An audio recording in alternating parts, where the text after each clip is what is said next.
मेरी बात को कोई समझ सके वही भाषा सबसे अच्छी है। प्रेमानंद महाराज जी की जो टिप्पणी आजकल चल रही है उसके विषय में एक बात बोलना चाहता हूँ।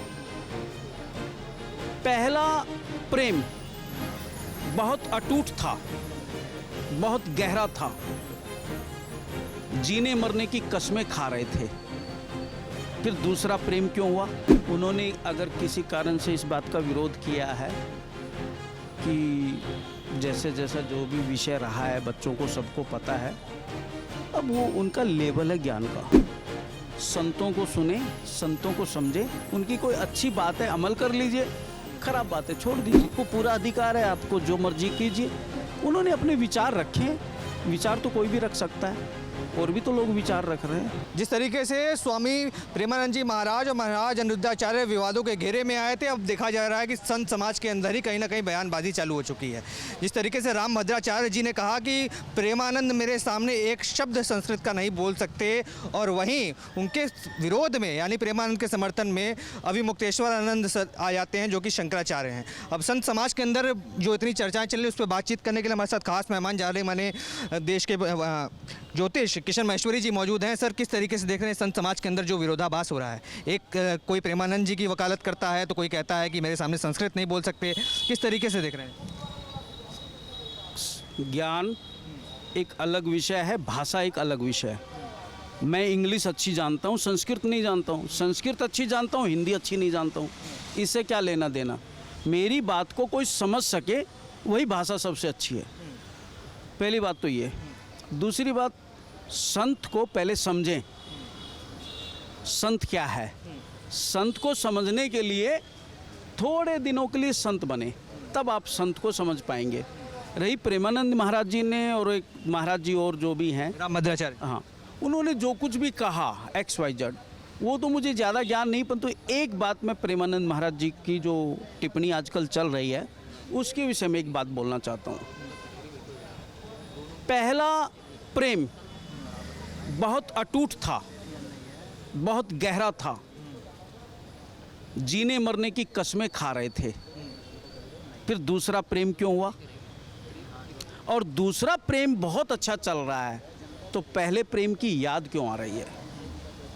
ये विषय बहुत कठिन है, ये मुझे भी पता है, समझना भी कठिन है, और जो समझता है उसको इसका जवाब मिल गया। नहीं, पर देखा गया किस तरीके से अब दोनों संत पूजनीय हैं, चाहे रामभद्राचार्य जी हों, एक बड़े तबके में लोग उनको पूजते हैं, उनकी प्रार्थना करते हैं, और प्रेमानंद जी महाराज को भी लोग वृंदावन जाते हैं, उनके सामने शीश नवाते हैं और कहते हैं उनके में साक्षात कृष्ण जी के दर्शन होते हैं, महादेव के दर्शन होते हैं। तो जब दोनों पूजनीय हैं और दोनों के बीच में इस तरीके का विवाद होगा, जुबानी जंग होगी, तो किस तरीके से किसके तरफ हिंदू समाज जाएगा? प्रेमानंद जी की तरफ जाएगा, रामभद्राचार्य जी की तरफ जाएगा, किसी और की तरफ देखने की? देखिए, रामभद्राचार्य जी अपने आप में अंतर्राष्ट्रीय संत है। उन्होंने अगर किसी कारण से इस बात का विरोध किया है कि जैसे जैसा जो भी विषय रहा है बच्चों को सबको पता है, अब वो उनका लेवल है ज्ञान का। हम उनको विषय में कुछ बोलें ये अच्छा नहीं है।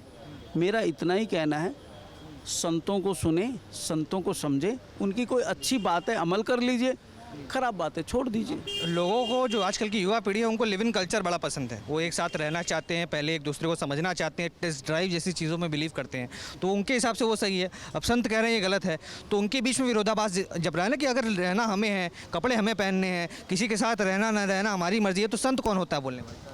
तो उन्होंने ये थोड़ी कहा कि आप साथ ना रहें, उन्होंने ये नहीं कहा। उन्होंने कोई कानून नियम रूल नहीं बनाया, किसी को बैंड नहीं लगाया, किसी को ऐसा नहीं कह रहे हैं कि भाई आप मत जाइए, आपको पूरा अधिकार है, आपको जो मर्जी कीजिए। उन्होंने अपने विचार रखे, विचार तो कोई भी रख सकता है, और भी तो लोग विचार रख रहे हैं।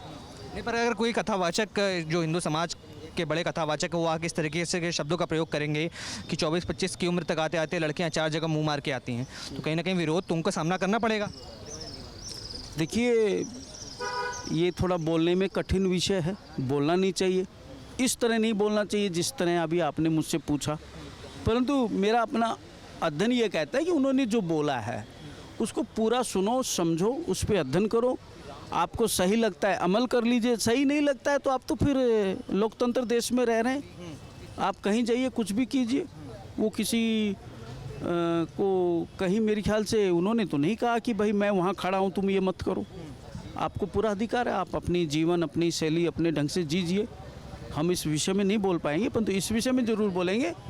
मेरे अध्ययन से पर्सनल मुझसे राय लो तो ये गलत है, ये गलत है। जो उनको समझ रहे हैं वो अर्थ गलत समझ रहे हैं, अगर उसको सही से समझ लें तो ज़्यादा बेटर है। आप देख रहे हैं सौगंध टीवी, सौगंध वतन की।